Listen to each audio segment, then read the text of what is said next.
Yes, karibu mtazamaji wa Uondo TV. Mimi naitwa Aidan Jermana. Hii ni Uondo Michezoni. Ripoti mbalimbali za kimichezo ambazo zinapatikana hapa Uondo kuweza kujulisha taarifa mbalimbali za kimichezo kitaifa lakini pia kimataifa. Moja kati ya story ambayo imeonekana kutrend kwenye mitandao ya kijamii ni namna ambavyo kikosi cha Simba Queens kinavyotaka kumuondosha kocha Yusuf Basigi, miongoni mwa makocha ambaye ameonekana kuwa bora kwa kiasi kubwa, lakini Simba wenyewe wanaona kwamba ni kocha ambaye maybe ana sifa za kuendelea kuweza kuitumikia Simba Queens. Taarifa inasema Simba Queens iko kwenye mpango wa kuachana na kocha mkuu Yusuf Basigi mwishoni mwa msimu kutokana na kile alichokionyesha ligi kuu kutowalizisha mabosi wa timu hiyo.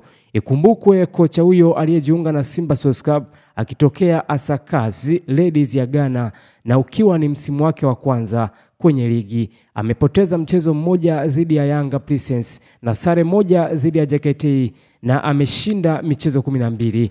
Basigi alichukua mikoba ya Juma Ramadhani Mgunda aliyebeba ubingwa wa UPL msimu uliopita bila ya kupoteza mchezo wote, akifunga Yanga na JKT nyumbani na ugenini kabla ya kutimkia Namungo Football Club. Simba inamsubiria amalize mechi 4 zilizosalia kisha iachane naye, kwani alisaini mkataba wa mwaka mmoja. Huyo ni kocha wa Simba Queens ambaye ni Yusuf Basigi, namna ambavyo anatajwa kwa kiasi kubwa kuweza kuondoka mwishoni mwa msimu huu. Ikumbukwe Simba mechi 4 ambazo kama vile unaona kwamba wamempa kwa asilimia zake kwamba ana uwezekano mkubwa wa kuweza kuondoka, lakini moja kati ya taarifa ambayo kwangu mimi to be honest nimeweza kusuka, kwa sababu Basigi ukiwa unatafuta miongoni mwa makocha ambao wameonekana kuwa professional lakini wameonekana kuweza kuwa na ubunifu kwa kiasi kubwa, lazima mzungumzie mtu kama Yusuf Basigi kulingana na ule udominant ambao